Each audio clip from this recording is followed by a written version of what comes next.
جن مورخوں نے یہ واقعہ لکھا ہے ان سب نے لکھا ہے کہ یہ واحد سوار تھا جو میلے میں بھگدڑ مچ جانے سے فائدہ اٹھاتے ہوئے رومیوں کے گھیرے سے نکل آیا تھا۔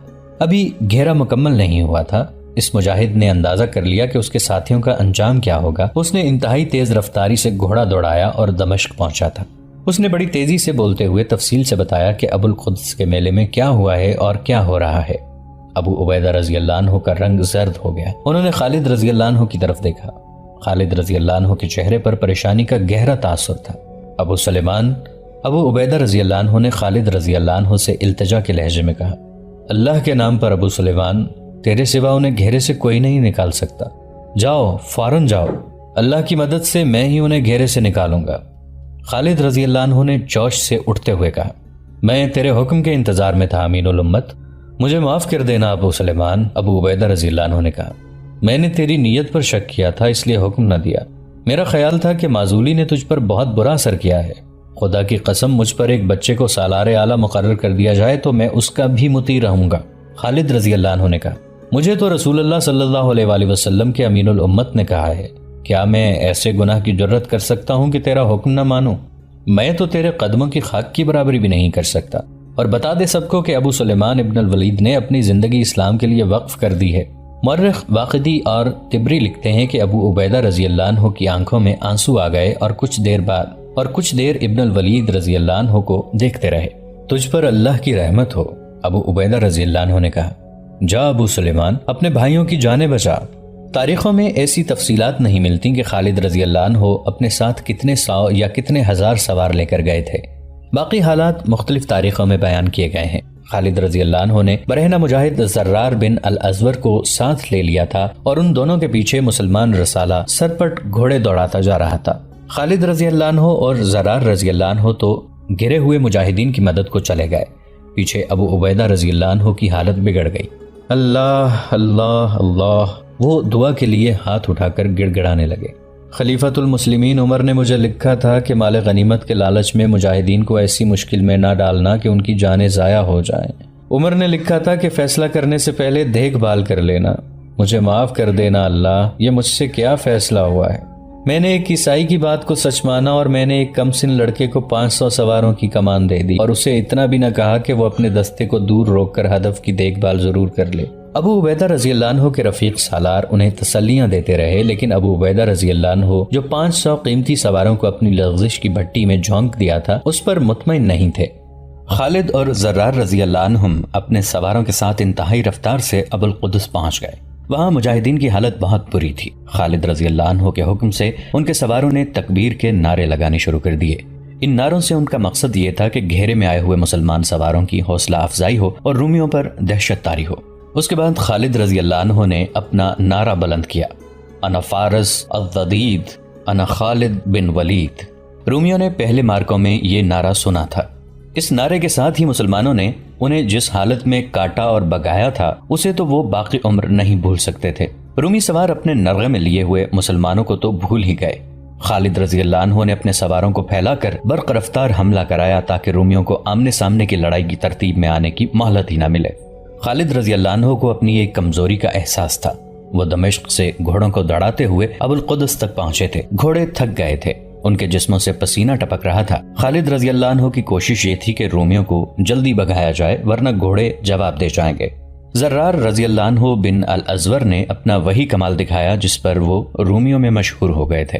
انہوں نے اپنے خود زرہ اور اپنی قمیض بھی اتار پھینکی اور رومیوں پر ٹوٹ پڑے۔ رومی سوار اتنی آسانی سے پیچھے ہٹنے والے نہیں تھے۔ وہ اپنے نرغے میں لیے ہوئے مسلمان سواروں میں سے کئی ایک کو شہید اور زیادہ تر کو شدید زخمی کر چکے تھے۔ ان میں جو بچ گئے تھے انہیں خالد رضی اللہ عنہ کے آ جانے سے نیا حوصلہ ملا۔ رومی خالد رضی اللہ عنہ اور زرار رضی اللہ عنہ کے سواروں کے مقابلے کے لیے مڑے تو پیچھے سے ان کے بچے کچھ سواروں نے ان پر حلہ بول دیا جو کچھ دیر پہلے تک ان کے نرغے میں آئے ہوئے تھے۔ مارکا خونریز اور تیز تھا۔ اب رومی گھیرے میں آ گئے تھے، ان کی تعداد زیادہ تھی۔ وہ سکڑتے تھے تو ان کے گھوڑوں کو کھل کر حرکت کرنے کی جگہ نہیں ملتی تھی۔ مسلمان سواروں نے انہیں بری طرح کاٹا اور زیادہ وقت نہیں گزرا تھا کہ رومی سوار مارکے سے نکل کر بھاگنے لگے۔ آخر وہ اپنی بہت سی لاشوں اور شدید زخمیوں کو پیچھے چھوڑ کر بھاگ گئے۔ ان مسلمان سواروں کا جانی نقصان کچھ کم نہ تھا جو رومیوں کے گھیرے میں لڑتے رہے تھے۔ خالد رضی اللہ عنہ نے حکم دیا کہ میلے کا سامان اکٹھا کیا جائے۔ انہوں نے بہت سے مجاہدین کو زخمیوں اور لاشوں کو اٹھانے پر لگا دیا۔ خالد رضی اللہ عنہ کی اپنی یہ حالت تھی کہ ان کے جسم پر کئی زخم آئے تھے اور ان کے کپڑے خون سے سرخ ہو گئے تھے۔ انہیں ان زخموں کی جیسے پرواہ ہی نہیں تھی۔ زخم خالد رضی اللہ عنہ کے لیے کوئی نئی چیز نہیں تھی۔ ان کے جسم پر اس وقت تک اتنے زخم آ چکے تھے کہ مزید زخموں کی جگہ ہی نہیں تھی۔ خالد رضی اللہ عنہ واپس دمشق آ گئے۔ وہ جو مال غنیمت لائے تھے وہ بہت زیادہ اور قیمتی تھا۔ زخمی ہو کر گرنے والے اور مرنے والے رومیوں کے سینکڑوں گھوڑے بھی ان کے ساتھ تھے، مگر اس مال غنیمت کے لیے بڑی قیمتی جانوں کی قیمت دی گئی تھی۔ ابو عبیدہ رضی اللہ عنہ کو اس جانی نقصان کا بہت افسوس تھا، البتہ انہیں یہ دیکھ کر اطمینان ہوا کہ خالد رضی اللہ عنہ نے اپنے خلاف یہ شک دور کر دیا تھا کہ معزولی کی وجہ سے ان میں پہلے والی دلچسپی اور جوش و خروش نہیں رہا۔ خالد رضی اللہ عنہ نے اپنا جسم زخمی کروا کے یہ ثابت کر دیا تھا کہ معزولی کا ان پر ذرا سا بھی اثر نہیں ہوا۔ ابو عبیدہ رضی اللہ عنہ نے مال غنیمت کا 5واں حصہ خلافت کے لیے مدینہ بھیجا اور اس کے ساتھ عمر رضی اللہ عنہ کو پوری تفصیل لکھی کہ انہوں نے کیا کارروائی کی تھی، اس سے کیا صورتحال پیدا ہوئی اور خالد رضی اللہ عنہ نے کیا کارنامہ کیا۔ مورخ لکھتے ہیں کہ ابو عبیدہ رضی اللہ عنہ نے خالد رضی اللہ عنہ کی بے تحاشا تعریف لی۔ ہر محض سے اور ہر میدان سے رومی پسپا ہو رہے تھے۔ رومیوں کا شہنشاہ ہرقل انطاکیہ میں تھا۔ اس کے ہاں جو بھی قاصد آتا وہ ایک ہی جیسی خبر سناتا تھا۔ اس قلعے پر بھی مسلمانوں کا قبضہ ہو گیا، فلاں میدان سے بھی اپنی فوج پسپا ہو گئی ہے، مسلمان فلاں طرف پیش قدمی کر گئے ہیں، ہمارے فلاں شہر کے لوگوں نے مسلمانوں کو جزیہ دینا قبول کر لیا ہے۔ ہرقل کے کانوں میں اب کوئی اور بات پڑتی ہی نہیں تھی، نیند میں بھی وہ یہی خبریں سنتا ہوگا۔ اس کے وزیر، مشیر اور سالار وغیرہ اب اس کے سامنے شکست کا کوئی پیغام لے کر جانے سے ڈرتے تھے، لیکن انہیں اس کے سامنے جانا پڑتا تھا اور اس کے ساتھ شکست کی باتیں کرنی اور سننی پڑتی تھی۔ وہ انطاکیہ کی ایک شام تھی۔ انطاکیہ کی شامیں حسین ہوا کرتی تھی۔ یہ شہر سلطنت روما کا ایک اہم اور بارونق شہر تھا۔ روم کے اعلیٰ حکام، امراء اور وزراء یہاں رہتے تھے۔ اب تو کچھ عرصے سے شہنشاہ روم ہرقل نے اسے عارضی دارالحکومت اور فوجی ہیڈ کوارٹر بنا لیا تھا۔ رومی جنگجو تھے۔ اس دور میں ان کی سلطنت دنیا کی سب سے وسیع اور مستحکم سلطنت تھی۔ استحکام کی وجہ یہ تھی کہ روم کی فوج اسلحے کی برتری اور نفری کی افراد کے لحاظ سے اپنے دشمنوں کے لیے دہشت ناک تھی۔ اس فوج نے اور اس کے سالاروں اور دیگر اعلیٰ حکام نے انطاکیہ کو پر رونق شہر بنا رکھا تھا۔ عیش و عشرت کا ہر سامان موجود تھا۔ وہاں قہبہ خانے تھے، رقص اور نغمے تھے اور وہاں نسوانی حسن کی چلتی پھرتی نمائش لگی رہتی تھی۔ وہاں شامیں مسکراتی اور راتیں جاگتی تھیں، لیکن اب انطاکیہ کی شامیں اداس ہو گئی تھیں۔ فوجی یہاں آتے جاتے رہتے تھے۔ جب کوئی نیا دستہ آتا تھا تو قہبہ خانوں کی رونقیں بڑھ جاتی تھیں اور چلتی پھرتی طوائفوں میں اضافہ ہو جایا کرتا تھا۔ مگر انطاکیہ میں باہر سے جو فوجی آتے تھے وہ زخمی ہوتے تھے، اور جو زخمی نہیں ہوتے تھے ان کے چہروں پر مردنی چھائی ہوئی ہوتی تھی۔ ہر فوجی شکست کی تصویر بنا ہوتا تھا۔ ان کی چال میں اور ان کے چہروں پر شکست صاف نظر آتی تھی۔ غیر عورتیں ان کے قریب کیوں آئیں؟ غیر عورتیں ان کے قریب کیوں آتی؟ ان کی اپنی بیویاں انہیں اچھی نگاہوں سے نہیں دیکھتی تھیں۔ ان رومی فوجیوں نے روم کی جنگی روایات کو توڑ دیا تھا، قیصر روم کی عظمت کو پامال کر دیا تھا۔ انطاکیہ میں جو رومی عورتیں تھیں انہوں نے ہرقل کو بھی نہیں بخشا تھا۔ وہ شام انطاکیہ کی افسردہ شاموں میں سے ایک شام تھی۔ ہرقل شاہی بگھی پر کہیں سے آ رہا تھا۔ اس کے آگے 8 گھڑ سوار شاہانہ چال چلتے آ رہے تھے۔ ان کے سوار ہرقل کے محافظ تھے۔ ان سواروں کی شان نرالی تھی۔ ان کے ہاتھوں میں برچیاں تھیں جن کی انیاں اوپر کو تھیں اور ہر برچی کی انی سے ذرا نیچے ریشمی کپڑے کی ایک ایک جھنڈی تھی۔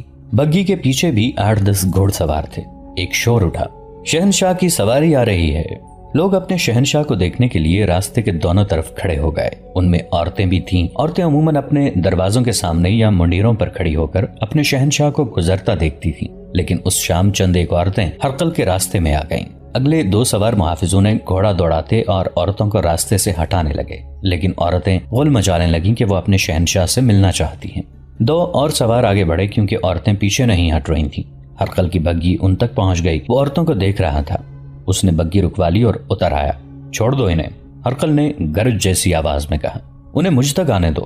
وہ آگے گیا اور عورتوں نے اسے گھیر لیا۔ وہ سب بول رہی تھیں۔ میں کچھ نہیں سمجھ رہا، ہرقل نے بلند آواز سے کہا۔ کوئی ایک بولو، میں سنوں گا۔ شہنشاہ روم ایک عورت بولی۔ تو کچھ نہیں سمجھے گا۔ جس نے سلطنت روم کی تباہی برداشت کر لی ہے وہ غیرت والی عورت کی بات نہیں سمجھے گا۔ ایک اور عورت نے کہا، ہم سب رومی ہیں، ہم مقامی نہیں۔ یہاں کی عورتیں تیرے راستے میں نہیں آئیں گی۔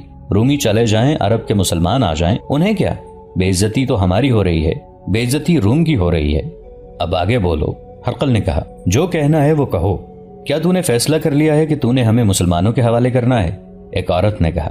اس کے سوا کوئی اور بات میری کان میں نہیں پڑتی کہ فلاں شہر پر مسلمانوں کا قبضہ ہو گیا ہے اور وہاں کی رومی عورتیں مسلمانوں کی لونڈیاں بن گئی ہیں۔ ہماری فوج لڑنے کے قابل نہیں رہی تو ہمیں آگے جانے کی اجازت دے، ایک اور عورت نے کہا۔ گھوڑے، برچھیاں اور تلواریں ہمیں دے، جس فوج سے فارسی بھی ڈرتے تھے، ایک اور بولی۔ وہ فوج اب ڈرے ہوئے زخمی اور بھگوڑے سپاہیوں کا ہجوم بن گئی ہے۔ یہاں اب روم کا جو فوجی آتا ہے کسی نہ کسی قلعے یا میدان سے بھاگا ہوا آتا ہے، ایک اور عورت نے کہا۔ ہرقل کے محافظ ڈر رہے تھے کہ شہنشاہ روم کا عتاب ان پر گرے گا کہ وہ چند ایک عورتوں کو اس کے راستے سے نہیں ہٹا سکے۔ تماشائی اس انتظار میں تھے کہ ہرقل ان تمام عورتوں کو گھوڑوں تلے کچل دینے کا حکم دے گا، لیکن ہرقل خاموشی سے، تحمل اور بردباری سے عورتوں کے تانے سن رہا تھا، شاید اس لیے کہ وہ مقامی نہیں، رومی عورتیں تھیں۔ ہماری فوج بزدل ثابت ہوئی ہے، ہرقل نے کہا۔ میں بزدل نہیں ہو گیا، شکست کھا کر جو بھاگ آئے ہیں وہ پھر لڑیں گے، میں نے شکست کو قبول نہیں کیا۔ پھر ہمارا شہنشاہ کیا سوچ رہا ہے؟ ایک عورت نے پوچھا۔ تم جلد ہی سن لو گی، ہرقل نے کہا۔ میں زندہ ہوں، میں جو سوچ رہا ہوں وہ کر کے دکھاؤں گا۔ فتح اور شکست ہوتی رہتی ہے، وہ قوم ہمیشہ دوسروں کی غلام رہتی ہے جو شکست کو تسلیم کر لیتی ہے۔ میں تمہیں کسی کا غلام نہیں بننے دوں گا۔ مسلمانوں نے جہاں تک آنا تھا آ چکے ہیں، اب میری باری ہے۔ وہ میرے پھندے میں آ گئے ہیں، اب وہ زندہ واپس نہیں جا سکیں گے۔ انہوں نے جو لیا ہے اس سے کئی گنا زیادہ دیں گے۔ میرے لیے دعا کرتی رہو، تم بہت جلدی خوشخبری سنو گی، اور تم اپنے خامندوں کے، اپنے بھائیوں کے، اپنے باپوں اور اپنے بیٹوں کے حوصلے بڑھاتی رہو۔ ہم ان پر اپنے گھروں کے دروازے بند کر دیں گی، ایک عورت نے کہا۔ تم انہیں گلے لگاؤ گی، ہرقل نے کہا۔ اب وہ فاتح بن کر تمہارے سامنے آئیں گے۔ عورتوں نے اپنے شہنشاہ کو راستہ دے دیا۔ ہرقل نے ان عورتوں کی محض دلجوئی نہیں کی تھی۔ مورخ لکھتے ہیں کہ وہ شکست تسلیم کرنے والا جنگجو تھا ہی نہیں، اور وہ شہنشاہ بعد میں اور سپاہی پہلے تھا، اور اپنے دور کا مجا ہوا جرنیل تھا۔ یہ کہنا غلط نہیں کہ وہ خالد رضی اللہ عنہ کی ٹکر کا جرنیل تھا، اور جنگی چالوں میں اس کی مہارت کا انداز اپنا ہی تھا۔ اگر وہ صرف شہنشاہ ہوتا تو اپنی سواری کے راستے میں ان عورتوں کی رکاوٹ کو برداشت نہ کرتا، انہیں سزا دیتا، لیکن اس نے ان عورتوں سے حوصلہ لیا اور ان کا حوصلہ بڑھایا۔ اس نے یہ بھی محسوس کیا تھا کہ کسی طرف سے شکست کی اور اس کی فوج کی پسپائی کی اطلاع آتی تھی تو اس کے حکام اس کے سامنے آنے سے گریز کرتے تھے۔ ایسا ہی ایک موقع تھا کہ اس کا ایک سالار جو مشیر کی حیثیت سے اس کے ساتھ رہتا تھا اس کے سامنے گیا۔ اس سالار کے چہرے پر مایوسی کا جو تاثر تھا وہ ہرقل نے بھانپ لیا۔ کیا ہے؟ ہرقل نے پوچھا۔ مرجد دناج سے قاصد آیا ہے، سالار نے کہا۔ تو کہتے کیوں نہیں کہ وہ ایک اور پسپائی کی خبر لایا ہے؟ ہرقل نے جوشیلے لہجے میں کہا۔ اپنے دلوں سے میرا خوف نکالتے کیوں نہیں؟ شکست اور پسپائی کے نام سے گھبراتے کیوں ہو؟ بولو۔ ہاں شہنشاہ، سالار نے کہا۔ قاصد پسپائی کی خبر لایا ہے اور وہاں سے بھاگے ہوئے سپاہی یہاں آنا شروع ہو گئے ہیں۔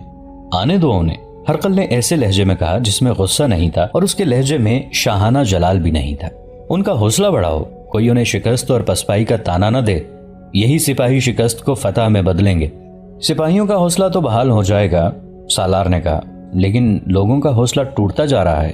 لوگ مسلمانوں کو جنات اور بھوت سمجھنے لگے ہیں۔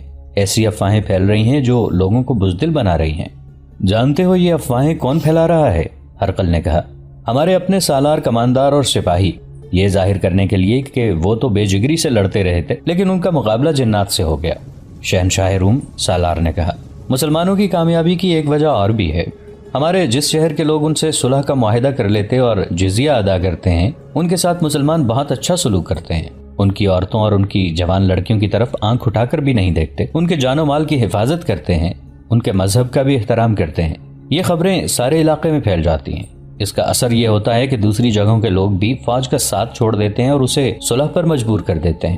اس کا کوئی علاج ہونا چاہیے۔ اس کا علاج صرف یہ ہے کہ مسلمانوں کو فیصلہ کن شکست دے کر ہمیشہ کے لیے ختم کر دیا جائے، ہرقل نے کہا، اور اس کا بندوبست ہو رہا ہے۔ ابو القدس میں ہرقل کو جو چوٹ پڑی تھی اس نے اسے جھنجھوڑ ڈالا تھا۔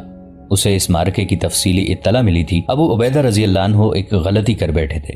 رومی خوش تھے کہ مسلمانوں کا ایک دستہ تو پھندے میں آیا، لیکن خالد رضی اللہ عنہ اور زرار رضی اللہ عنہ نے بر وقت پہنچ کر نہ صرف رومیوں کا پھندا توڑ ڈالا تھا بلکہ انہیں بے شمار جانی نقصان پہنچا کر مال غنیمت سے مالا مال ہو کر لوٹے تھے۔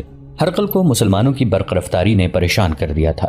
اس نے دیکھا تھا کہ مسلمانوں کی فوج ایک سے دوسری جگہ حیران کن تیزی سے پہنچتی تھی اور میدان جنگ میں سالاروں کی جنگی چالوں پر ان کے دستے بہت ہی تیزی سے جگہ بدلتے اور چالوں کو کامیاب کرتے تھے۔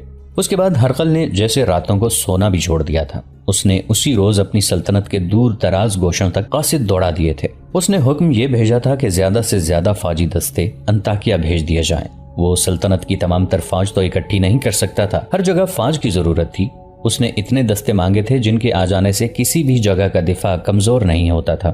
جن علاقوں سے دستے آئے ان میں شمالی شام، یورپ کے چند شہر اور جزیرے شامل تھے۔ ہرقل نے اپنے حکم میں کہا تھا کہ دستے بہت تیزی سے آئیں۔ جب یہ آنے لگے تو ان میں بعض کو انطاکیہ میں رکھا گیا اور دوسروں کو دریائے اردن کے مغربی کنارے سے ذرا ہی دور ایک مقام بیسان پر بھیج دیا گیا۔ ہرقل نے اپنے مشیروں اور سالاروں کو بلایا۔ ان میں سقلار، شنس اور تھیوڈوروس خاص طور پر قابل ذکر ہیں۔ ان تینوں کو محاذوں سے بلایا گیا تھا۔ ہرقل نے ان سب کو بتایا کہ مسلمانوں کو فیصلہ کن شکست دینے کے لیے اس نے کیا بندوبست کیا ہے اور سالاروں نے کیا کرنا ہے۔ تم نے دیکھ لیا ہے کہ مسلمان کس طرح لڑتے ہیں۔ اس نے کہا، شکست اور پسپائیوں سے تمہیں بددل نہیں ہونا چاہیے، ان سے تمہیں تجربہ حاصل ہوا ہے۔ اگر تم نے کچھ نہیں سیکھا تو تمہارے لیے یہی ایک راستہ ہے، جاؤ اور مسلمانوں کی اطاعت قبول کر لو۔ قیصر روم کی عظمت کو مسلمانوں کے قدموں میں ڈال دو اور صلیب کو بحرۂ روم میں پھینک کر مسلمانوں کے مذہب میں داخل ہو جاؤ۔ تمہیں اپنی جانیں، اپنی بیویاں اور اپنے مال اموال زیادہ عزیز ہیں۔ اسی کا نتیجہ ہے کہ عرب کے لٹیروں کا ایک گروہ تمہیں شکست پہ شکست دیتا چلا جا رہا ہے۔ سب پر سناٹا طاری ہو گیا۔ ہرقل کی نگاہیں ہر ایک پر گھوم گئیں۔ شہنشاہ روم، اس کے سالار تھیوڈوروس نے سکوت توڑا۔ ہم پیچھے ہی نہیں ہٹتے آئیں گے۔ میں اپنے متعلق کہہ سکتا ہوں کہ میں آپ کے پاس زندہ آیا تو شکست کھا کر نہیں آؤں گا۔ اگر میں نے شکست کھائی تو میری لاش بھی یہاں نہیں آئے گی۔ اس ایک سالار کے بولنے سے نہ صرف سناٹا ٹوٹا بلکہ سب میں جو تناؤ پیدا ہو گیا تھا وہ بھی ٹوٹ گیا۔ سب نے ہرقل کو یقین دلایا کہ انہیں سلطنت روم سے زیادہ کوئی اور چیز عزیز نہیں۔ میں نے مسلمانوں کو یہیں پر ختم کرنے کے لیے جو بندوبست کیا ہے وہ ناکام نہیں ہو سکتا۔ ہرقل نے کہا، اب تک ہماری فوج مختلف جگہوں پر ڈٹ کر لڑتی رہی ہے۔ ایک جگہ سے ہمارے سپاہی بھاگے تو انہوں نے دوسری جگہ جا کر وہاں کے دستوں میں بددلی پھیلائی اور اپنے آپ کو شکست کے الزام سے بچانے کے لیے ایسی باتیں کی جن سے وہاں کے دستوں پر مسلمانوں کی دہشت بیٹھ گئی۔ اب میں فوج کو یکجا کر کے لڑاؤں گا۔ تم نے دیکھا ہے کہ میں نے کہاں کہاں سے دستے منگوائے ہیں اور کس قدر لشکر جمع ہو گیا ہے۔ میری نظر دمشق پر ہے، لیکن ہم دمشق پر حملہ نہیں کریں گے، نہ اس کا محاصرہ کریں گے۔ ہم دمشق سے دور چھوٹی چھوٹی لڑائیاں زیادہ نفری کے دستوں سے لڑا کر مسلمانوں کے رسد کے وہ راستے بند کر دیں گے جو عرب سے دمشق کو جاتے ہیں۔ ہم دمشق یا اس کے گرد و نواح میں کوئی لڑائی نہیں کریں گے، بلکہ مسلمان تنگ آ کر لڑنا چاہیں تو بھی ہم انہیں نظر انداز کریں گے۔ ہم ان کے لیے ایسے حالات پیدا کر دیں گے کہ وہ لڑنے کے قابل رہ ہی نہ جائیں۔ انہیں نہ کہیں سے رسد پہنچ سکے گی نہ کمک۔ شہر کے لوگ یہ قحط سے تنگ آ کر انہیں دمشق چھوڑنے پر مجبور کر دیں گے۔ اگر وہ دمشق سے نکل گئے تو ہم کہیں بھی ان کے قدم جمنے نہیں دیں گے۔ یہ بھی خیال رکھو کہ ہماری فوجوں کا اجتماع ایسے خفیہ طریقے سے ہو رہا ہے کہ مسلمانوں کو اس کی خبر تک نہیں ہوگی۔ ہرقل کا تو یہ خیال تھا کہ اس کے لشکر کا اجتماع خفیہ رکھا گیا ہے، لیکن مسلمانوں کے سالار اعلیٰ ابو عبیدہ رضی اللہ عنہ کے ساتھ خالد رضی اللہ عنہ تھے۔ انہوں نے نہایت مضبوط اور تیز جاسوسی نظام ترتیب دیا تھا۔ ابو عبیدہ نے خالد بن ولید کو سوار دستے کا سالار بنا رکھا تھا اور اس کے ساتھ ہی انہیں اپنا مشیر بھی سمجھتے تھے۔ مورخوں کے مطابق ابو عبیدہ سالاری کی مہارت رکھتے تھے اور جنگی امور کو بھی پوری اچھی طرح سمجھتے تھے، لیکن ان میں وہ تیز رفتاری نہیں تھی جو خالد رضی اللہ عنہ میں تھی۔ خالد رضی اللہ عنہ اپنے فیصلوں میں بڑے خوفناک قسم کے خطرے بھی مول لے لیا کرتے تھے۔ خالد رضی اللہ عنہ جاسوسی اور دیکھ بھال کے نظام پر زیادہ توجہ دیا کرتے تھے۔ اب یہ ان کی ذمہ داری ہی نہیں رہی تھی، کیونکہ یہ ذمہ داری سالار اعلیٰ کی تھی اور خالد رضی اللہ عنہ دوسرے سالاروں کی طرح عام قسم کے سالار نہیں تھے۔ لیکن اپنی معزولی کے باوجود وہ اپنے فرائض سے بے انصافی گوارا نہیں کرتے تھے۔ انہوں نے جاسوسی کے نظام پر پہلے کی طرح توجہ دیے رکھی۔ اسی کا نتیجہ تھا کہ مسلمان جاسوس رومیوں کی سلطنت کے دور اندر تک چلے گئے تھے۔ ایک روز ایک جاسوس آیا، وہ بہت دور سے آیا تھا۔ اس نے بتایا کہ رومیوں کا ایک لشکر بحرۂ روم کے راستے کشتیوں پر آیا ہے۔ اس جاسوس نے اپنے ان جاسوسوں سے رابطہ کیا جو آگے تک گئے ہوئے تھے۔ وہ ان سب کی اطلاع لے کر بڑی ہی تیز رفتار سے دمشق پہنچا اور یہ اطلاع دی کہ رومیوں نے کم و بیش 1,00,000 نفری کا لشکر دریائے اردن کے مغرب میں جمع کر لیا ہے۔ تاریخ کے مطابق بیسان کے مقام پر دسمبر 634 عیسوی کے آخری اور ذیقعد 13 ہجری کے پہلے ہفتے میں رومیوں کی فوج کا یہ اجتماع ہوا تھا۔ جاسوس نے اپنے اندازے کے مطابق اس لشکر کی تعداد 1,00,000 بتائی تھی۔ اصل میں رومی فوج کی تعداد 80,000 تھی۔ اتنی بڑی تعداد اکٹھی کرنے کا مطلب یہی لیا جا سکتا تھا کہ رومی بہت بڑی جنگی کارروائی کرنا چاہتے ہیں۔